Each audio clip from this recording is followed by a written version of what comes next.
I'll wait till you're ready. And the YouTube live is good because people were asking about being on YouTube live. So I'm glad we do that. A lot of people were asking about the access to that. Yeah, it works out quite nicely.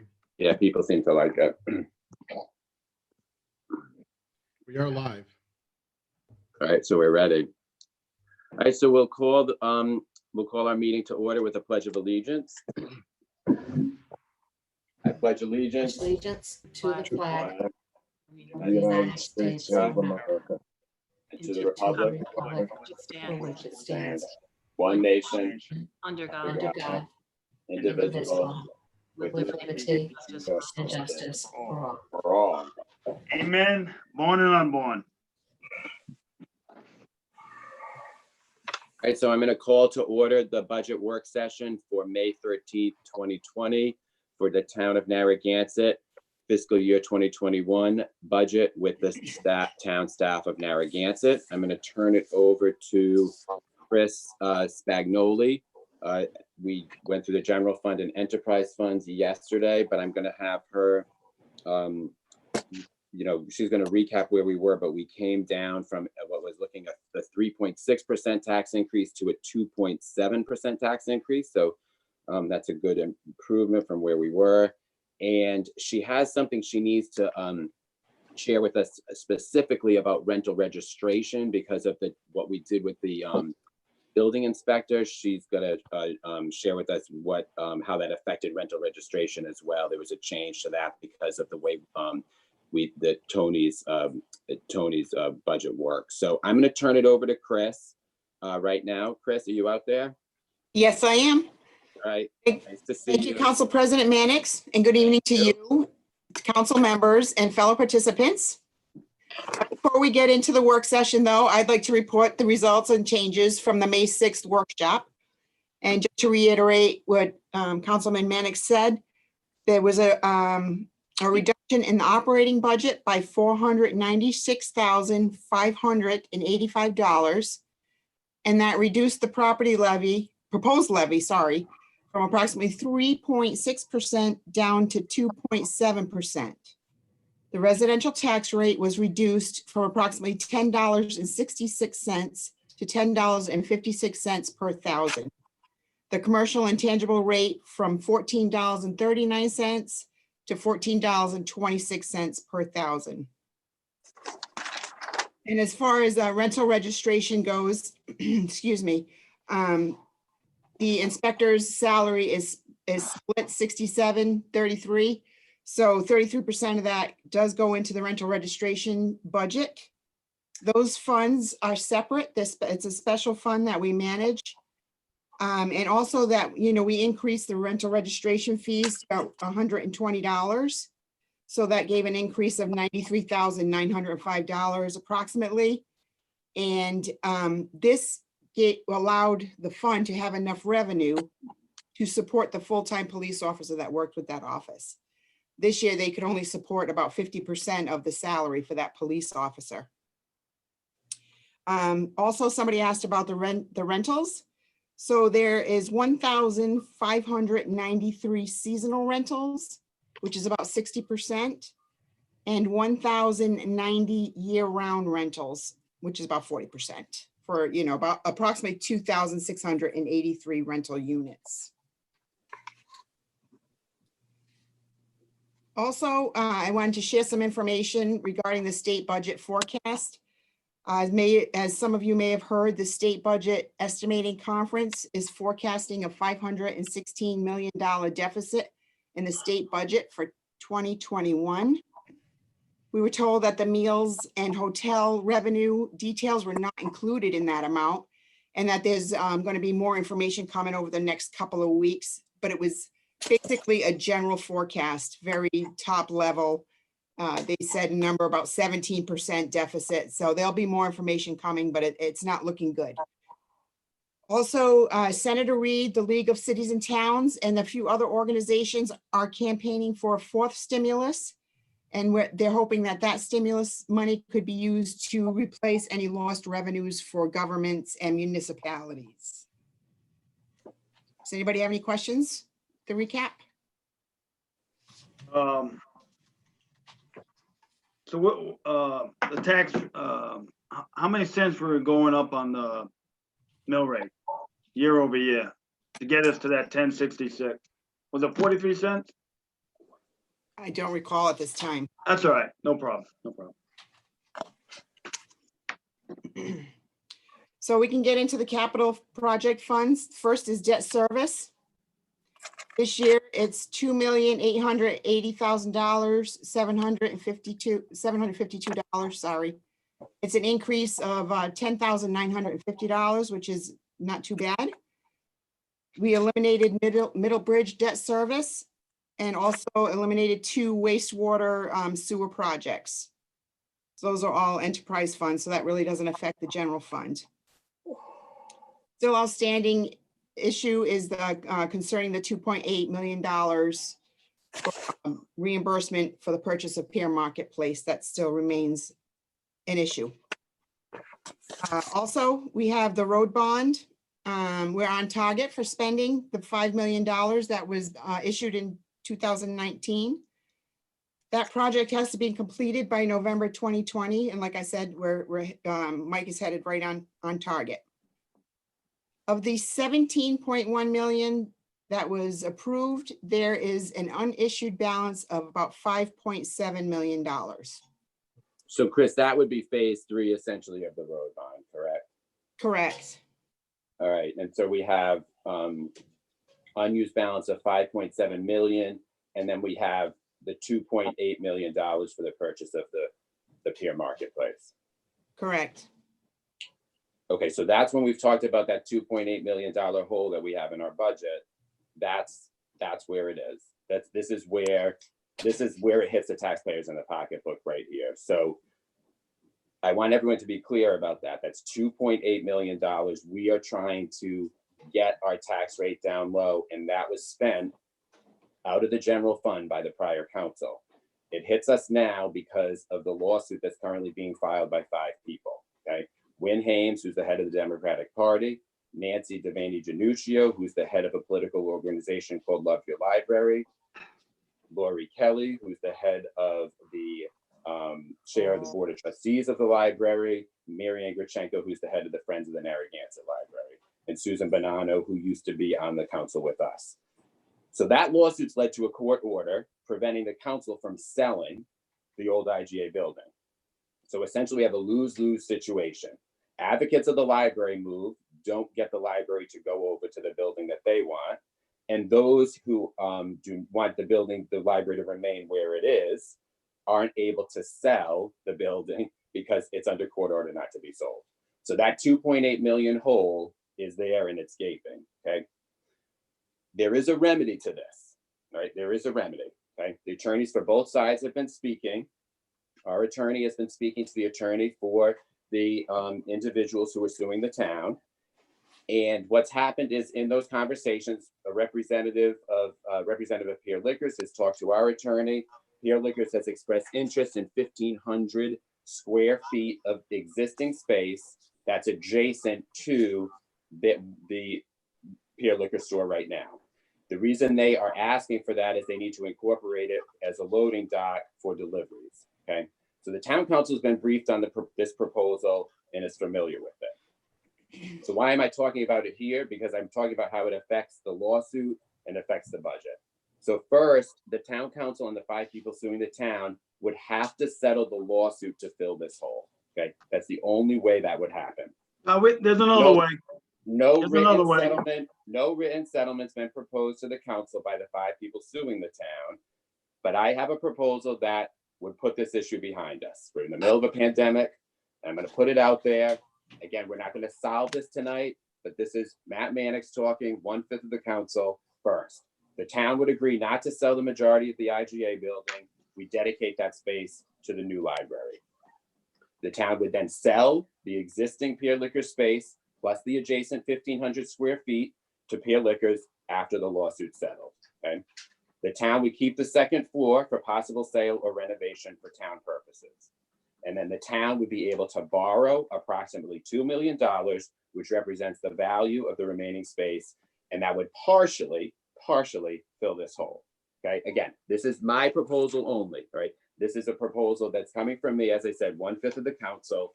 And I really think it's time for us to put this divisive issue behind us. The 5 plaintiffs in Gilbane would have to agree to any settlement, right? This settlement proposal is far from ideal. I've made it clear, I do not want to spend or borrow $2 million, right? So I'm moving from my position, right? My position that I've held for some time, but it allows us to move on from this subject as this pandemic continues and drags on. It's also going to protect Peer Liquors, whose future is extremely uncertain with a lawsuit that's destined to drag on for some time. So people know how to reach me. The 5 plaintiffs know me. They know how to reach me. If they want to talk to me about it, I want to share my proposal with the public right here. I can place an executive session item on regarding this and discuss this and other settlement options. And that would be a way we could move on. And it wouldn't be perfect, but it would be a way for us to move on. So that being said, that's my remedy for filling the $2.8 million hole. Again, if a council members want to comment on that, that's fine. We can talk about an executive session. If people, I'm just going to leave the floor open right now. If anyone wants to go, maybe go in the same order we've been going. Before that, Chris, is there anything else in debt service and road bond and money outstanding for this topic that you need to talk about? I could just tell you that I did budget $60,000 in case we do go to bond for something, whatever that something may be. I also included in the capital improvement plan 2.5 million of the 5.7 in case we go to road bond. But that's, again, that's up in the air. That's up to you guys to call, Peer Markets, road bond, what together, I don't know, but that's another story, but it's there and it's as a placeholder. That's $60,000. That would basically be the portion of interest and principal year after year over a certain period of time for the 2.5 million approximately. That I'm not sure right now on the on what it would be because of the market. I Right. can't, Yeah, I that's fair. can't really say right now Yeah. until we go. But the $60,000 is for issuance of the bond. Yeah. That's about what it costs to go to bond. It's for the, is okay, issuance. gotcha, okay. Matt, Yes, Can go I ask ahead. a Council. can I ask a Yeah. question of Mark Davis, please? This is a budget meeting. Should we even be having this conversation? It wasn't on the agenda. It was a budget meeting. Jill, it's $2.8 million hole and a way to fix it. That's all I put out. Well, yeah, but you're talking about the way to fix it that you want and suggesting that we go around it and all say our part. I just want to make sure that we can do that. I think, Jill, with as it relates to the bond and the budget, I don't think there's any violation there. Whether it's perfectly fitted for it, I'm not sure, but it definitely impacts the budget that you're discussing. So I think it's certainly within the bounds. Okay, thank you. And as I said, I'm going to place an executive session, obviously, on for it because it's the purchase and sale of real estate. But this $2.8 million hole, we've got to, we're either going to do nothing about it or we're going to do something about it. So, but and like I said, we probably will discuss it more in detail in an executive session. But that's one remedy for it. Is there any council comment on debt service or the bonding issue with the 2.8 million? Yes, Go ahead. speaking out of turn. That's I think we have $5.8 million bond sitting on the shelf already. I don't see why we can't utilize a portion of that to put that $2.8 million back in the coffers. And rates are a lot better right now than they were 8 months ago. So, and then the lawsuit doesn't come into play because there's no wheeling dealing on the side. If we do this, and we can finance that. We just outright bond the building, get it out of the way, take that 2.8 million back in the town reserve. And that'll even give us a better bond rating. Yeah, Patrick, there may be some stipulations that won't allow us to do that. And again, I'd have to refer to bond counsel to get more detail. Because the 2.8 is going to be past its 18 months. But there are some exemptions that allow for us to go a little further, but there's a lot of details and a lot of moving parts. And I would have to refer to bond counsel if you so choose to do Well, I that. think with the COVID-19 and maybe we might be able to drag that out, that 18 months out a little, so it's not a taxable bond. It'd be a non-taxable Well, bond, which would be, Yeah, so maybe we can utilize that. we'll find out. Okay. Chris and Patrick, it's Mark. I can tell you that whether it's taxable or tax exempt, at this point, the rates are primarily the same. So the 18-month issue is relatively moot at this point. The problem is you can't just borrow the money. That bond was very specific in what the funds can be used for, and it can only be used for the construction of a new library or the relocation of that library. So you can't just Right. pull down and do it without agreeing that that building is going to be used as a library. So just pulling down the money without resolving the library issue is not a possibility. Well, Mark, correct me if I'm wrong.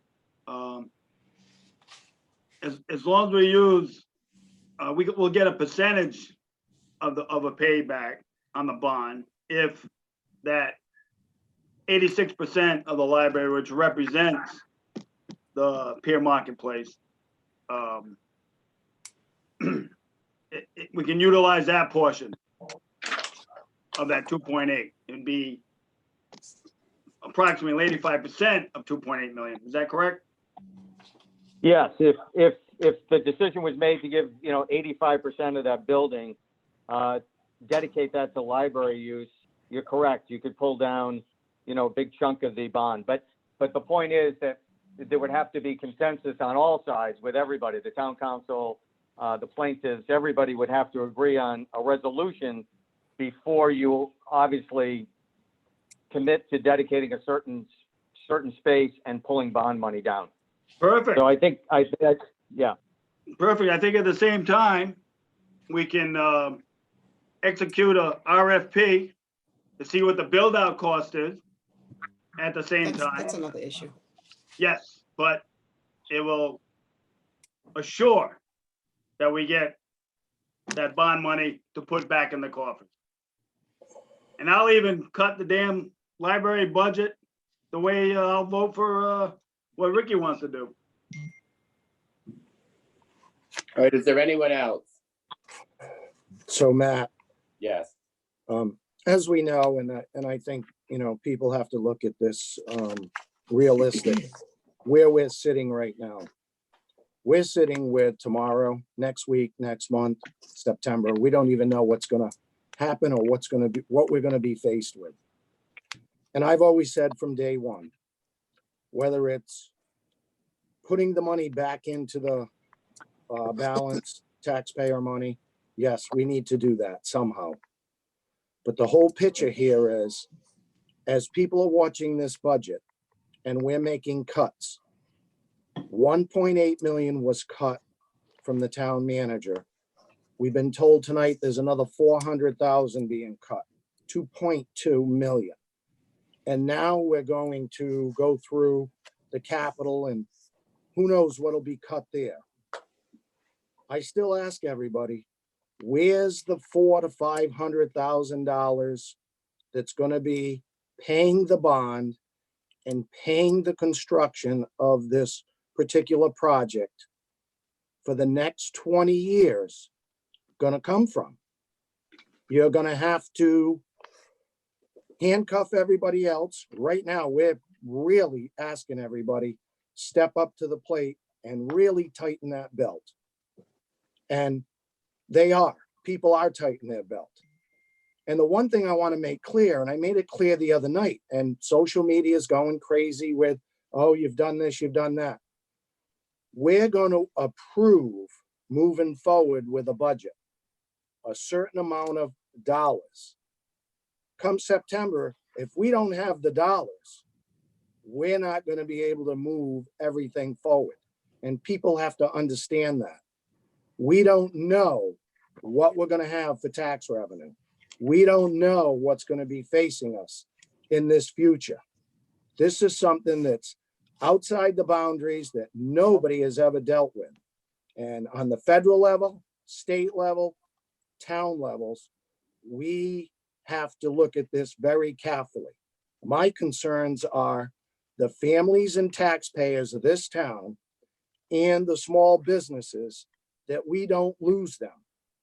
And right now, it's not looking good. So just keep that into consideration for everybody. Thank you. Jesse or Jill? Do you want to go, Jill, or me? Okay. So let's see. The debt service for the bond of the library would come from the taxpayers because they approved that bond. That bond was approved knowing that it raises your taxes. That's how it works. So that's where that money would come from, Rick. In terms of bringing up this settlement, this possible settlement now in this budget session, this is all executive session items. This is active litigation that we're discussing in executive session. I'm blown away that Matt is just throwing this out there and naming the names to try to intimidate the people involved in the lawsuit. Dude, it's a habit that you break executive session. We see that. You've done it before. You're doing it tonight. It's not your call when to make this stuff public. This is executive session. So President, dude. this is not the time to be discussing this. And, you know, it's ironic that you want to take a $2 million loan on this building now because it was all set. We had the bond. It's $2.8 million. We wouldn't have to take a loan now. So you basically wasted a year and a half to get to almost the exact point that we started at in November 2016. It's a complete waste of time for everybody. And as for voting on this, it doesn't matter because this is a settlement that has to be done with the other party. So it's not the time to vote on this now. We have no agreement. So that's it. Jill?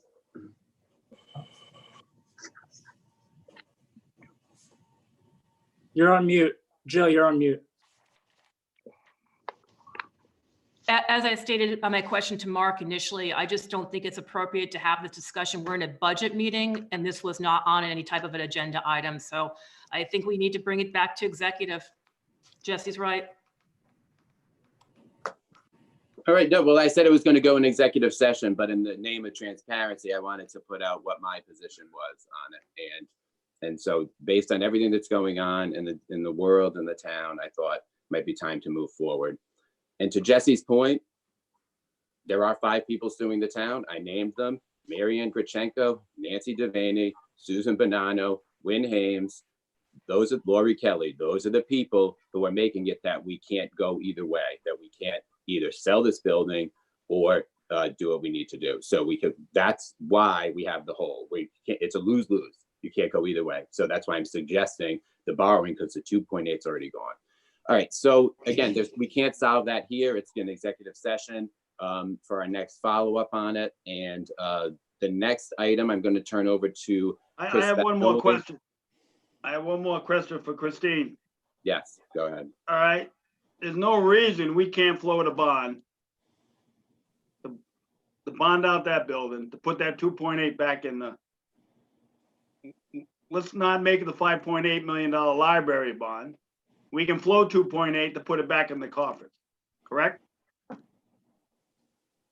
I need more detail. I can't say correct or not correct. I need detailed Right. picture. You can't, there's no easy answer here. All right. Yes or no. It's a could be, should be, maybe. Well, we paid cash for the building. I don't see how we couldn't. Actually, it's only 2.4 because it's 400 was floated, wasn't it? I believe. So I don't know, that's, that way there, we don't have to settle any lawsuits, we don't have to get into the library question. We can just take that 2.4 and stuff it back in the coffers. And, bring our bond rating. Keep our bond rating.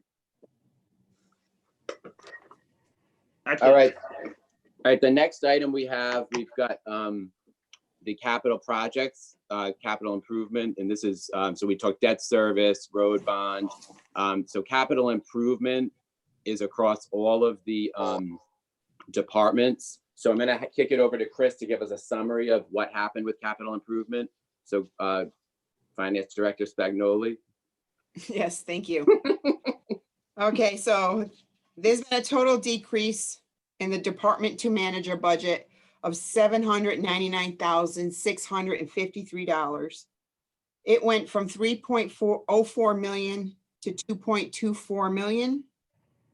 There are the annual maintenance and replacement equipment costs, the annual vehicle and fleet replacement costs, and of course, parks maintenance and renovations.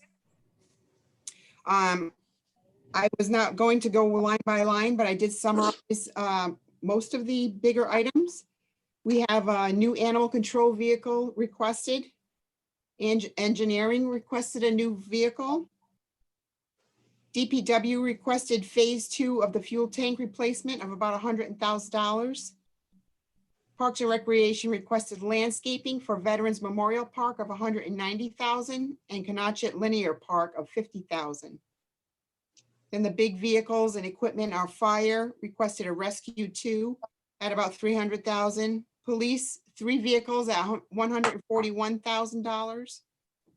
DPW has a utility tractor with attachments for $115,000 and a combo plow and sander for $175,000. Parks and Recreation also requested a passenger van for the community center and a dump truck totaling $140,000. And then the beach fund, they're renovating the beach cabanas, about $750,000, and renovations to the South Pavilion lockers of about $300,000. I don't know if you want, there's a summary on page 9. Right. Yeah, there's a that people summary, can look everybody. at. If you go to your capital improvement plan on page 9, there's a nice summary of these for everybody.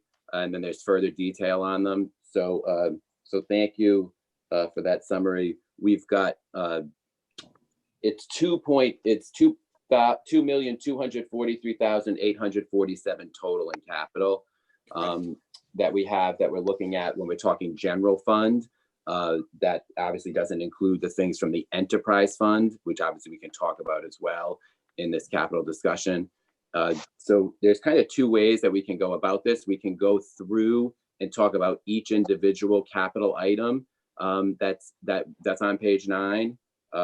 And that's many times that's how we've done it in the past. We also can, sometimes in the past there were council members who had an approach. This was kind of before I was on the council, where they basically said, we can just say on the capital projects, we can pick a flat rate as the council and say, please reduce in this environment by X%. Every department that has a capital request just has to reduce it by X%. And it's basically an across the board reduction. So, so I've seen that done, 2 different ways, but basically I'm just going to go down the council list to see, first of all, which approach you would like to take of those 2, and then we'll go from there. So I'll start with Mr. Lima, and then we'll go down the list. So my approach would be, as looking at this and looking at all the line items, is what effect it would have if we were to look at a 10% across the board cut. So what I would be asking is, I would be asking for the departments to look at their capital improvement plans and be able to come back with a 10% cut of the $2.243 million. That 224,000, Christine, do you know how much that would drop the percentage, the 2.7%? if we were to do something on that basis? If we dropped it 200 and, it would be, it's about 500,000 for 1%, so it'd be another 0.5%. It'd be like 2.2-ish. Okay. So, I mean, this would give the opportunity of department heads. I know that Jim sat with them. I know that they did some, vicious slashing on all departments. But, and again, I don't particularly like cutting capital at times, because when you look at a lot of these projects, whether they're vehicle replacement, building repairs or whatever, a lot of this has been kicked down the road for years and years. Some of the vehicles, 2007s, 2005s, to maintain the vehicle is just costing the taxpayers a tremendous amount of money. And, at some point you have to say, well, can we go another year? Well, we can go another year with everything, but we've been doing that right along. And this is why we're at where we're at. 15, 20 years of kicking down the road, and this is where you end up. And then you get in a crisis and it really hurts. It hurts the belt a lot. So if other council people would be on board with it, my total idea of this would be, and recommendation would be, kick it back and possibly come up with another 10% of cuts with this 2.243. That's just, I'll listen to the other council people, but that's my recommendation. Mr. Murray, which approach would you like to take? I'm still doing some math. Pass for now. All right, Mr. Pugh. I would agree with Ricky's his concept. I can't say 10% is the number. I don't know that that's necessarily the number. It sounds reasonable. Depending on what the consensus is on the details. I think it's the fairest way, it's the most straightforward way to go. And when I'm, looking at the 6-year capital plan, it is front loaded for 2021. So if we lower that 10%, hopefully we can make up some of that in a few years. It is kicking it down the road, but not too far down. And we're just in that position, I think, where we need to make some cuts. So I would be okay with that plan, and the 10% sounds good to me. Ms. Lawler. Yeah, I've seen, no, not muted. Yeah, prior councils have done it in this approach, and I like the idea because it's giving each department head a chance to go ahead and make their own reductions. They obviously are going to know their departments better than any of the 5 of us. So I like that. Let's see what they come back with, and if they come back and we need to do more, we can go back and say we need to cut some more. But I think everybody's been giving a little bit in this budget, and let's give them the chance to tell us what they could do without. All right, so Chris, that looks like a consensus. Patrick, do you have any other thoughts on it? Yeah, that'd be fine. That'd bring us down to 2.2% increase year over year. So we whittled that down pretty good. Okay, so Chris, the overall capital, so we're going in an overall, look, this is 10% of each department that's requested capital. So that's of the 2.243. So we're going to be looking at a 224,384, correct? Correct. That would be 224,384. Great. Okay, so that's going to give some good savings in there, and that would bring the total capital budget pretty close to just around 2 million. All right. So Chris, you got that? Yes, I do. So just as a piece of information, so when we come back with this 10%, is this going to be the June 1st, and we'll have to move the public hearing, or is this? No, I think basically they get the 10% and they get to shuffle, and they actually have the discretion to shuffle even between operating and capital if they have to. Right. And so then but that's the way this kind of thing works. If the council makes a 20% across the board cut, then the department head now has the discretion to do it instead of us digging in and cutting a police car, for example, right? Which is the other approach. You go in and you say, well, you've asked for this many police cars, or you've asked this particular lawnmower, or not lawn mowing equipment, or landscaping equipment. So in this case, you know, and again, councils have done it. Most of the times I've been on the council, it's been the one look at each individual item. And, in this environment and looking at the capital, I want to throw out the other option to the council that I saw when I was sitting in the audience. And I know that people like, you know, I thought like people like Glenna Hagopian took that approach and others. And so, yeah, so basically it's the discretion of the department heads, but the whole capital is going to be reduced 10% of each of those requests.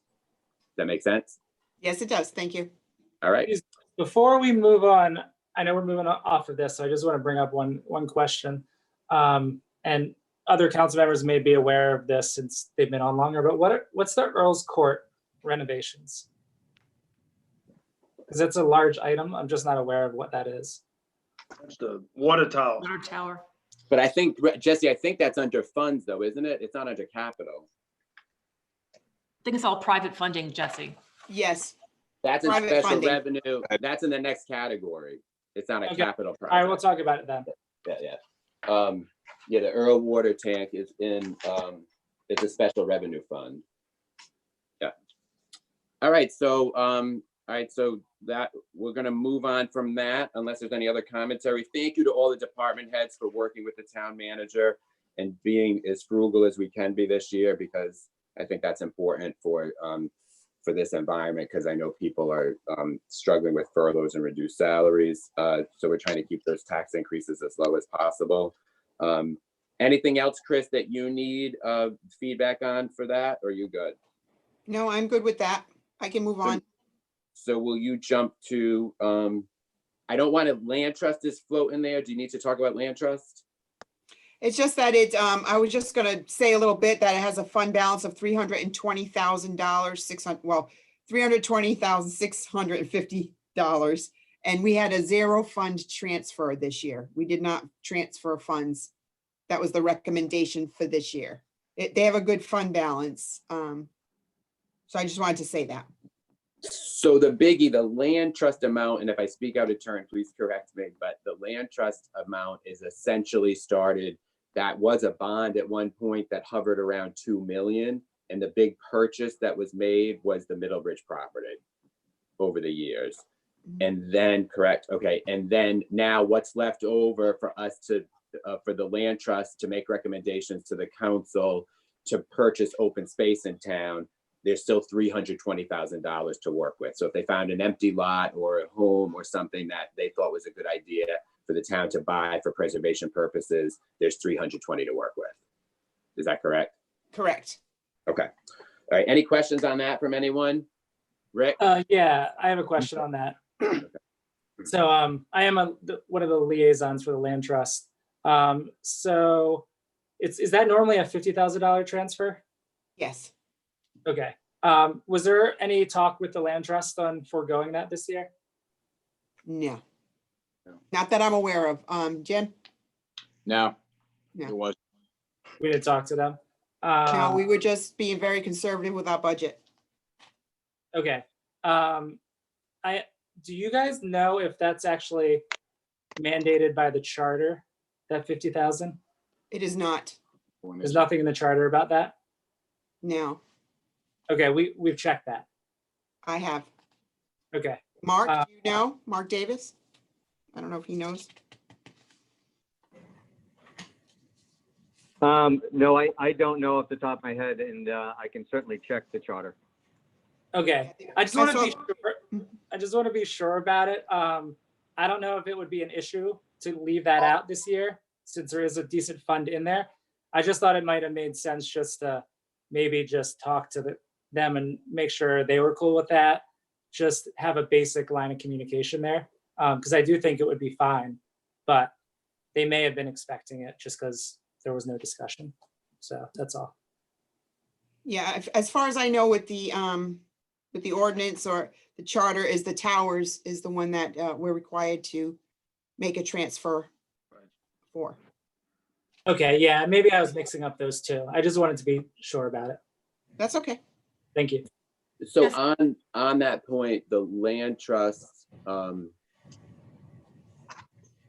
if the land trust, usually what happens with the committees is they usually provide some kind of recommendation. So this is discussed like when I'm on Towers and Galilee, and the discussion of what the allocation is going to be in those line items. And then they kind of bring that and they vote on essentially a recommendation. Now that was a little harder this year because March and April meetings got canceled, but we did have the conversation in Towers at our last held meeting about it. And that committee did decide to forego. So I do know that. So usually the committees make a recommendation. So just on land trust, Jesse had a question, but just going to go down the list again if there's any more comment or questions just on that specific on the land trust. Rick? No questions. Patrick? No, we're good. Jill? I actually do think that there might be something either in the charter or in the language for the land trust itself that does say about the money. So, I mean, I agree with the town manager, with Chris, that it should be cut. I mean, if we're taking a look at what we're looking at for a budget, but I do believe there is language that the land trust gets money every year. Again, I don't know if it's in the charter or if it's just in the commission language for the land trust, but it's there, I think. All right, so we'll follow up on We'll that follow up. for sure. Yep, follow up between now and the hearing, because if it's mandated and it hasn't been waived, then we've got to deal with that. So we're just gonna have to figure that out. So, but Chris said she had checked it, so that was what we went on. All right, so that brings us to, that ends capital projects, debt service, that category gets us to fiduciary funds, pensions, and OPEB. I just have to say it. I know Chris will be mad at me that I say it, but everything I think does need to be on the table this year, and we at least have to have a conversation about all of these things. So, and if we want to make any reductions anywhere, and so there really can't be any sacred cows in that sense. But pension and OPEB, I'm going to turn it over to Chris Spagnoli. I want to say we probably fit in 100% of funded the actuarial determined contribution for OPEB and pension. It is in the budget. It's very important to keep funding the OPEB and pension. I think Matt knows how I feel about that. And the town pension right now is funded at 67.8%. It's up from 2020 which was 66.8. And in 2021, the 2021 funding is 43.1% that we have to put into the plan of salaries. That's based on a $14.7 million payroll, and the ADC, the required amount is $6,343,867.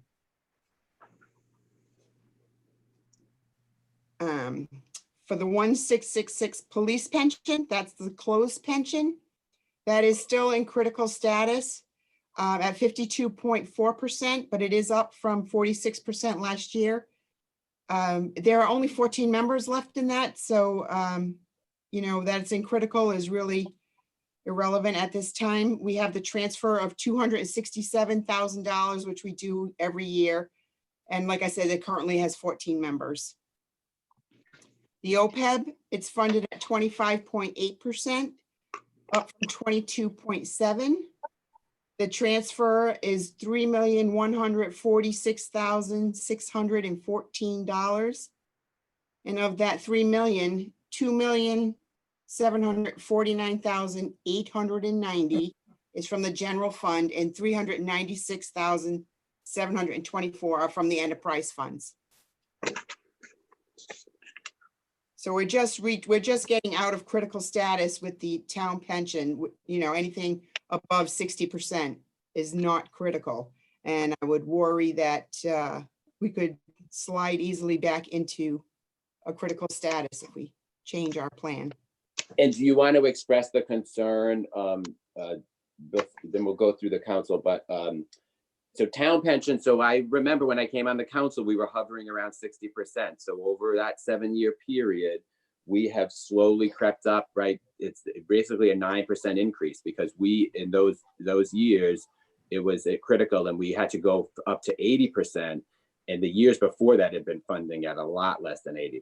And so my first year on the council was a big spike where we funded it and we kind of went through that, but we were concerned about being at critical status. So although, 67% to some may look bad, it's an improvement on what was essentially a 59. It was hovering between 59.5 and 60.5.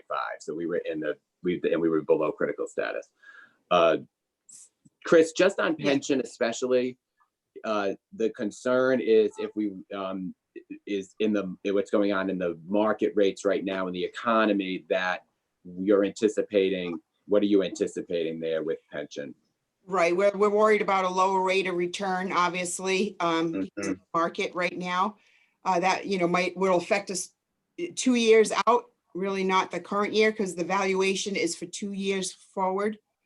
When we get those at the end of 6/30/19. There's also a new mortality table for police and fire that would increase our expenses by 2% and the liability by 3%, or vice versa. So that is coming for the next valuation. And also, we have the police, their COLA kicks back in 2021. So there are, many issues that I definitely say, please do not touch the OPEB and pension funding. And just so everyone knows, that 1666 is an outmoded system that's only police are in, correct, Chris? Correct. And it's retired police, obviously, and it's but we just have to deal with it. It is what it is. We inherited it, so it's a plan that pre-existed. It no longer exists, but it does. Those people are grandfathered in. So just go quickly down the council if they want to make any comments about, have any commentary on pension and OPEB, starting with Mr. Lee. So Chris, as I look at the participant contribution, and again, I always have looked at the contribution sides of different contracting through the course of the years. And, years ago, it was a 6 and then a 7, then an 8, then a 9. Would it make sense, and would it be worth looking into to put everybody uniform across the board with either a 11%, everybody pays 11 across the board?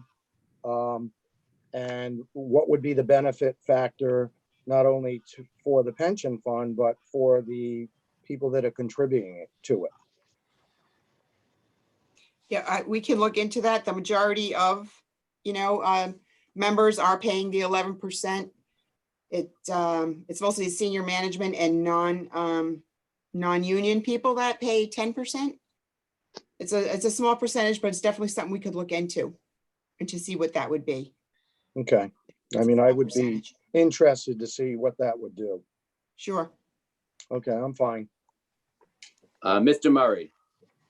Yeah, I'm good. We need, again, 2014, we're at, like you said, Matt, like 60%, 60.8 or whatever. We've come up. We need to continue to fully fund the pension and OPEB and, commit to our obligation. Thank you. Mr. Pugh. I'm for continuing to fully fund it as well. I think that's the one thing we don't touch, no matter what the levy is. Each year, got to keep funding that.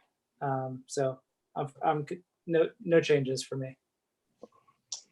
Ms. Lawler. I agree. I applaud the council, this one and councils before. We've done a great job on this and we need to keep moving in that direction. And thank you, Chris, for your leadership on it. Thank you.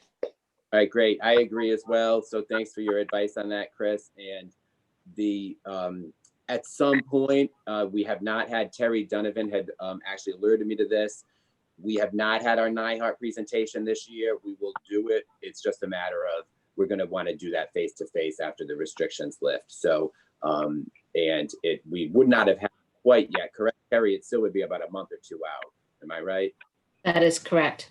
Right. So, but again, I just want to caution everyone that could be delayed because if we have backlogs on other fronts, all that. But we haven't forgotten about it, and we will get that briefing from NIHART in the summertime. All right, so that handles pension and OPEB, and that moves us to the special revenue and other funds. So special revenue and other funds, these are called, they have different titles, but essentially special revenue or management funds, and they behave, Chris correct me, but they basically behave like enterprise funds, except there are some small differences with them, but basically changes to these funds we can make, but mostly it's allocations. So it's not like we save taxpayer money by changing line items here. And a lot of these, there's sometimes a committee or a group or volunteers who's out there who really kind of works really closely with these, and they're all created differently. You can see that, for example, Kinney Bungalow, that the land trust oversees that. You've got Galilee, which I've talked about the Galilee Advisory to many of you. Jesse mentioned the Earl Water Tank. So Chris, I'll let you do an overview on it, and then we'll go from there. How's that? Okay. If you could So please yeah, do so that. to follow up with what Matt said, these funds they're in the general fund, but they have restrictions. They're used for specific things, topics, or like for the Parks and Recreation, they have two. It's the aid fund and the trust fund. So they receive donations, and those donations then are restricted to provide financial aid to children and resident families for recreation programs. So that's what I mean by they're restricted. You can't take up the money in the fund balance and do whatever you need to do a budget or anything like that. You can't do that. So they have a fund balance of $31,528.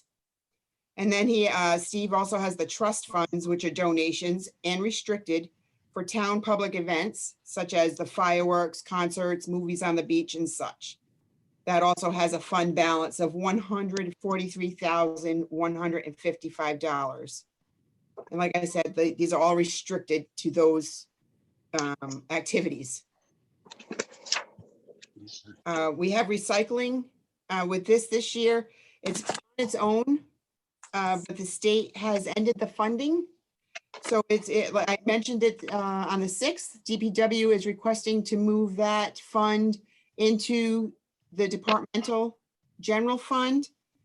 And it's basically a wash. So I just wanted to report that there's a fund balance of $78,226.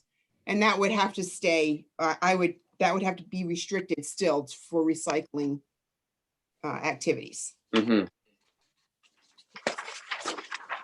And there's two small funds, the town anniversary, which I believe, Matt, you can help me out with this. It was way prior to me. There was a 125-year anniversary, and this is the balance. It's $1,409. It can go towards the next anniversary or a special activity for the town, but it has to stay there. The Earl's Water Tank, that's the water tower. That's the center. That's, I forget even where it is. Is it South Road? Earl's Court. On Earl's Court. You're very funny. Okay, but there's $89 in that. So that's just gonna stay there until something gets done with it, if we do a fundraiser or fix it up. I mean, I want to interrupt you. I think, and I'm trying to think who would be the person here who would have the history. Maybe Terry could help me out because Jesse brought it up.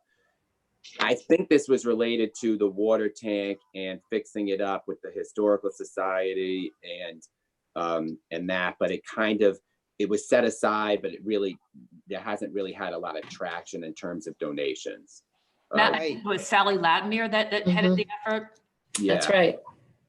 But it kind of started, we set it aside, it got a few things, but then it just kind of has sat there. Is that kind of how you remember it? It is. Terry, that's how you remember it too? Okay. Yes. All right. So that's the story with that. So I think if somebody were to kind of come forward and resurrect that would be, but right now it's just has what it has. All right, go ahead, Chris. Right. And on page 97 of the CIP, you can see that it has $640,000 for renovation, but that's all under the grants and donations category. So we don't have that money. It's just if the fundraiser has come to be, we have it earmarked. Okay, then we have retained claims, and this is for insurance claims and usually used to offset any deductibles. It's about $14,224 for a fund balance. The surplus property. This is the revenues from town equipment and assets sold on government deals.com. These funds also offset any related costs of listing items or any replacement costs for what they've sold on government deals. And that's it for those. And now we're going to move into the special funds that are managed by the town. And they're really the landmarks for the Narragansett community. So they're really special. So you have the Kinney Bungalow, the historic location on Sunset Farms, and offers, such a beautiful setting for weddings and receptions and fundraising events. They have a fund balance of $326,746. It's also recommended that there be a zero funds transferred to this account for this year. Sunset Farms, we all know is the last working farm in the area and provides customers with locally raised Black Angus beef and fresh vegetables and their famous pies. And they have a fund balance of $17,096. And that's it for that. We don't always have a transfer for them. I don't know historically what's been done with them. We can get into that. The Galilee Landing, the little fishing village and the major hub for the year-round ferry service to Block Island. The advisory committee oversees this area and tries to keep it the repairs and restoration to the Port of Galilee with the original fishing port and village facets. The fund balance is $37,607. The towers, again, the only lasting remnant of Narragansett Pier Casino, the historic location to host receptions, weddings, and other special events. Again, we recommended zero this year, and there was discussion with the committee, and they agreed to waive the $50,000 transfer. Their fund balance is $439,320. Are there any Just questions? quickly for on the us? towers, yes, I can confirm that they waived the 50,000. That this is, I think, the third year running that they've waived it, which is because of the success of that venue. But I do think we need to be aware they could take a big hit this summer with weddings because of weddings getting canceled. So we just want to be aware of that. Just want to put it on people's radar screen. And but I do want to give Kate Vivian, who was the coordinator, did a great job, and now Donna DeChico is doing a great job as a coordinator there. So I want to thank them for their efforts. And yes, I'm confirming that the recommendation from that committee is to not get an allocation this year. Go ahead. I don't know if anybody else has any questions for that, that section. Obviously all these revenue venues are going to be hurting this year. There's many cancellations that I see coming through every day of refunds going back for canceled events. So next year will probably be a different story, but. I had one question. The recyclable mandate from the state. So there's no more mandate? I just know the state funding went away. I don't know if Mike DeChico can talk more to that. Right. But I Chris, don't know there's if the still a mandate is fund. still there. It's just unfunded.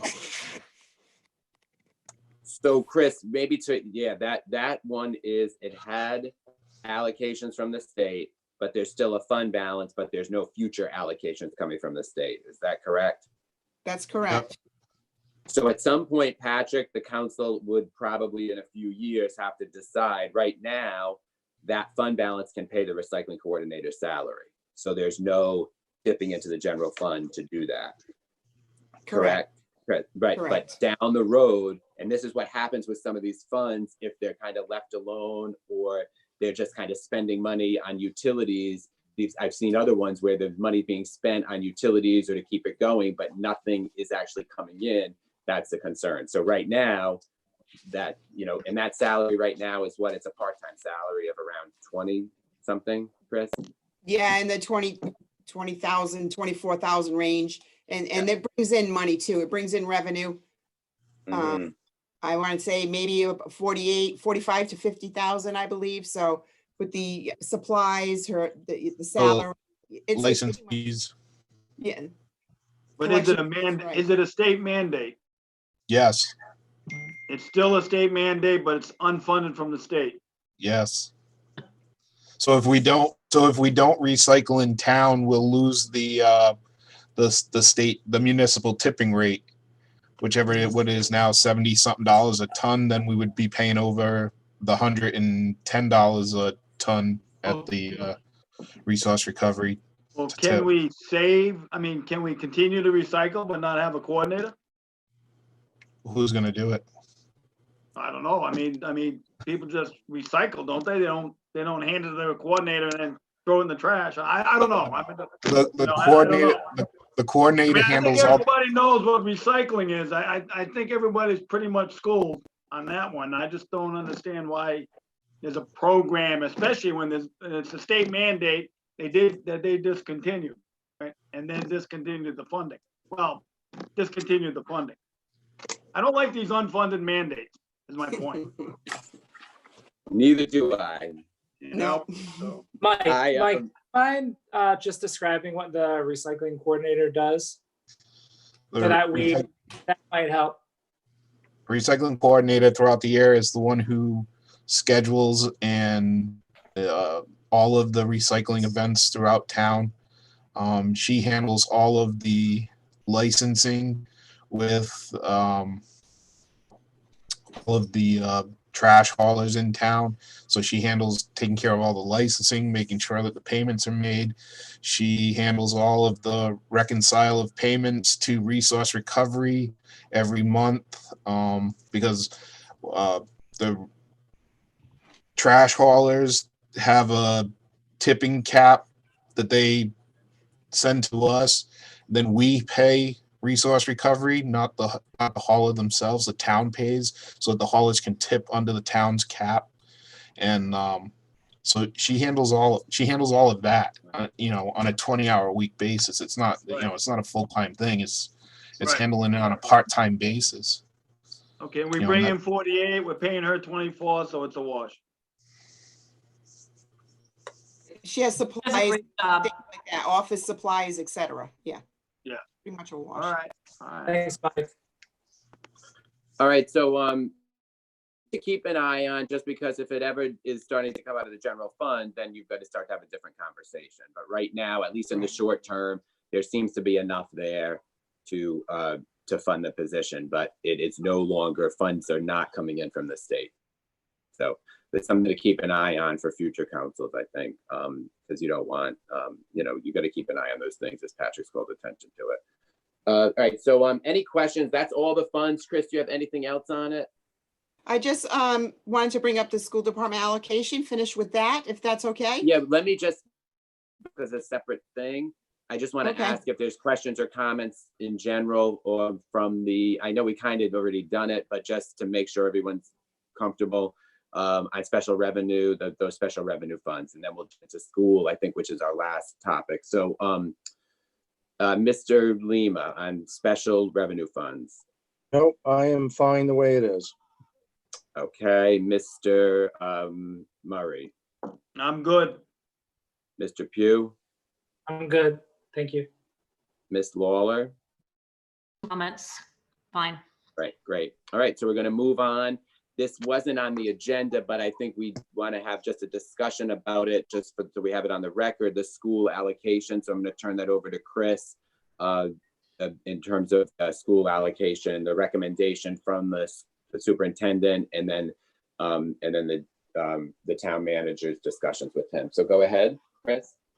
Yeah, it can kind of go along with the summary, but the school department requested the increase, which was $26,769,218. The town manager recommended the school allocation for a 1% increase, which was $26,600,069,361. And this is a $264,000 increase over last year's allocation. So the schools asked for 1.38, the manager recommended 1. And it's 264,000 over last year's request. And that's all I have. All right, so it's a 1% recommendation. Jim Tierney, could you follow up on that for us, please? Yes, I can. The school department's budget was completed prior to the town budget. I've been working with the superintendent to address various budget concerns, as well as Chris. We had discussions regarding the impact of COVID-19, the uncertainty of state aid to municipalities and to schools. In those discussions, we spoke of specific budget considerations that would not impact school service or affect the classroom itself. Very good collaboration with the superintendent, and I appreciate it. The superintendent was able to make some adjustments to their capital, allowing us to reduce it from 138 to 1 capital to future years. Additionally, he was able to realize some capital leverage and cost savings from spring operations now during COVID-19, when they've got some savings on repairs and fuel and utilities. And that's what we worked quite a bit at it, and he was very helpful in coming down. All right, great. So the school allocation is going to be, they're going to be getting a based on the town manager's recommendations, and he has discussed that with the superintendent.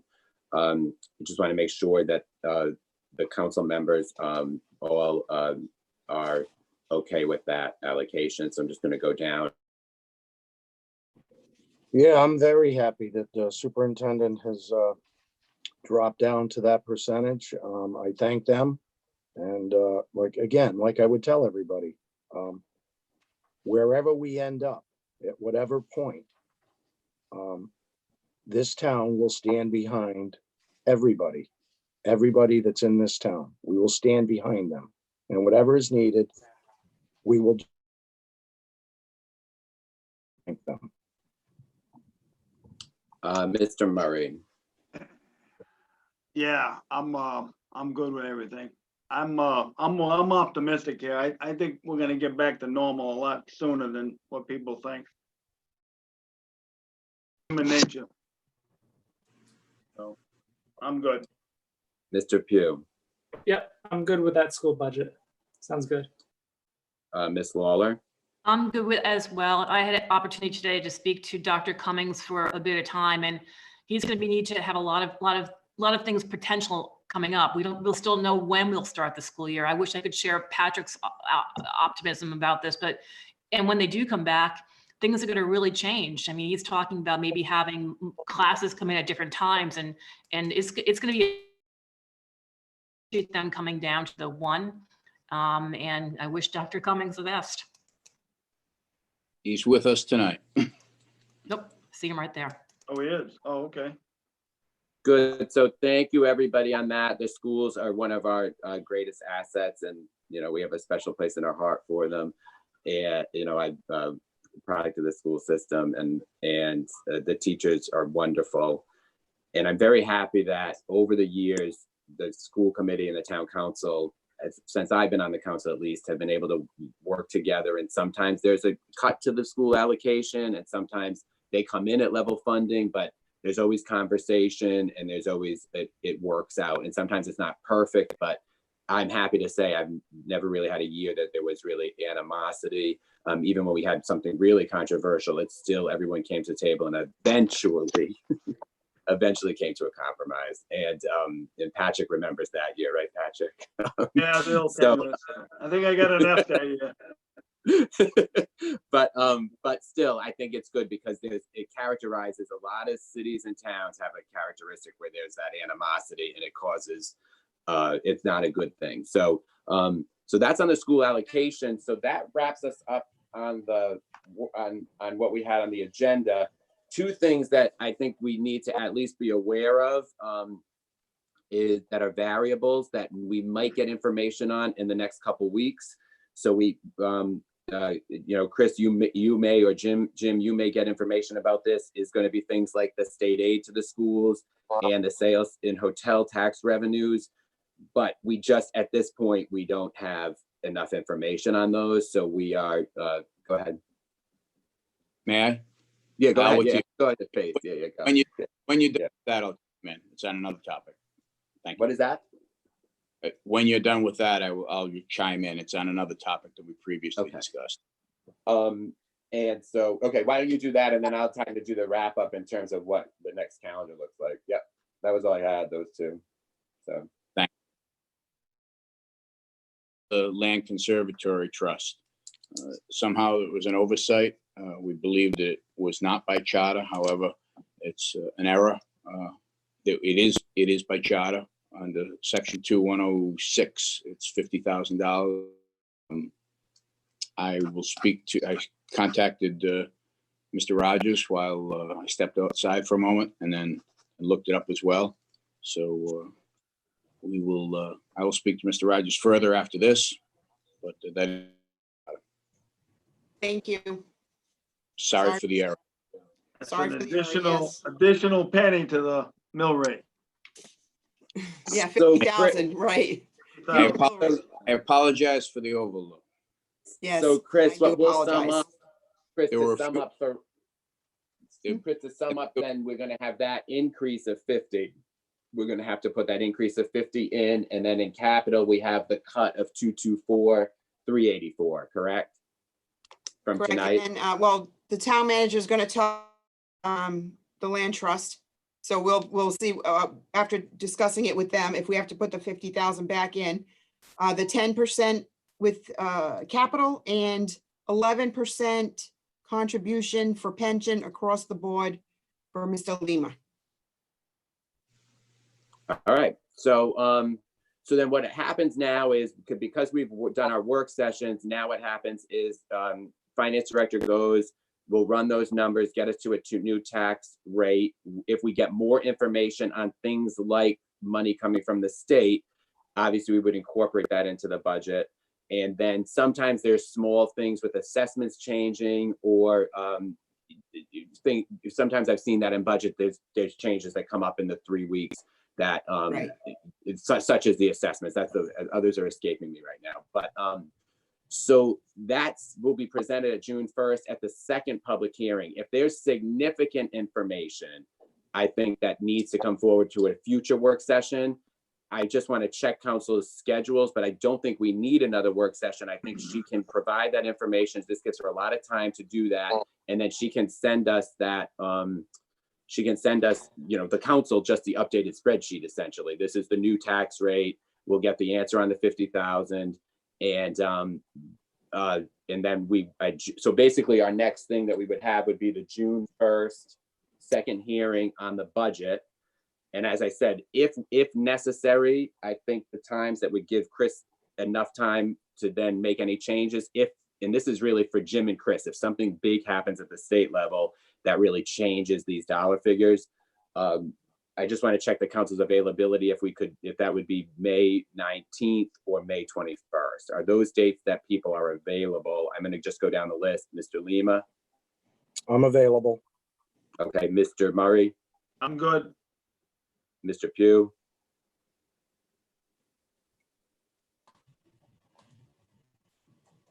Check out.